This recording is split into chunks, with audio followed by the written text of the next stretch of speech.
Sahabat Suara Tapian Channel, sekarang saya berpenampilan lain, bukan karena Kiai Haji, tapi saya sadar bahwa topi yang saya pakai ini juga bukan menunjukkan entitas agama, tetapi ini adalah topi nasionalisme. Saya ingin belajar nasionalisme.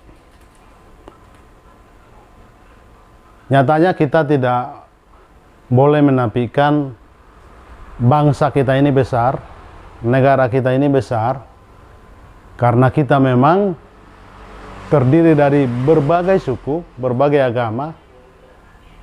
Kita ingin menghargai semua entitas yang ada itu. Apapun suku kita, apapun agama kita, mari kita saling menghargai. Berkopiah,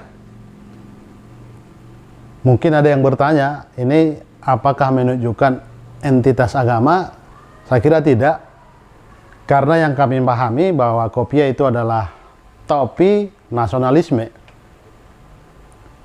Kebetulan topi yang saya pakai ini saya pernah beli di sekitaran makam dari Soekarno, pendiri bangsa ini. Ketika berkunjung ke Blitar, saya merasa bahwa puncak dari pemahaman setiap orang ketika dia menghargai bangsanya, dia menghargai orang lain. Mungkin nasionalisme juga harus lebih taraf lagi tentang kemanusiaan.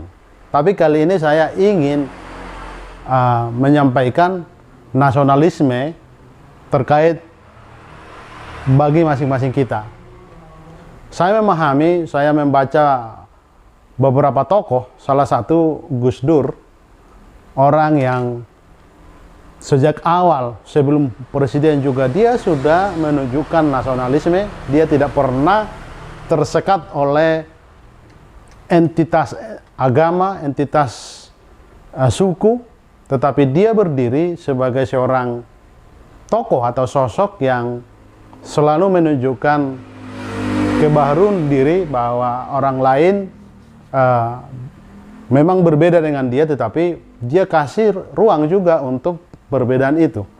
Saya kira bukan hanya Gus Dur, banyak tokoh-tokoh kita seperti beliau.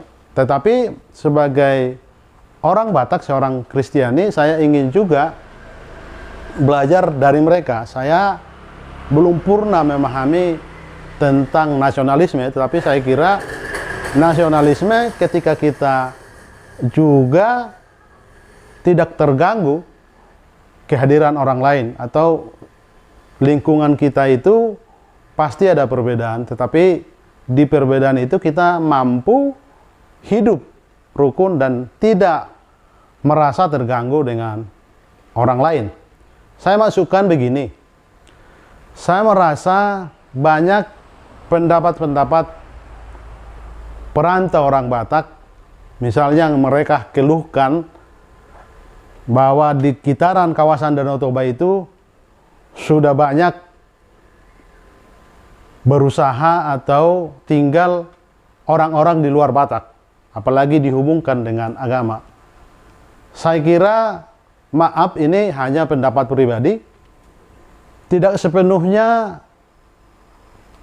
benar, karena kalau kita kembali soal nasionalisme, bahwa kita memang bangsa yang besar, kita berbeda, tetapi bukankah banyak orang Batak atau perantau-perantau Batak merantau di luar Sumatera Utara, di kawasan Danau Toba, tetapi mereka berhasil dan membangun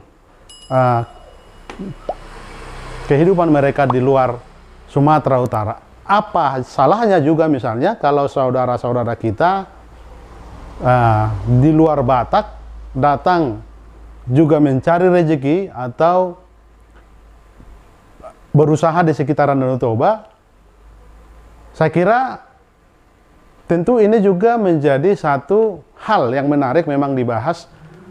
Justru penduduk atau orang-orang Batak di kawasan Danau Toba itu harus juga jangan merasa terganggu, tetapi berkompetisi untuk saling berlomba memperbaiki kawasan Danau Toba.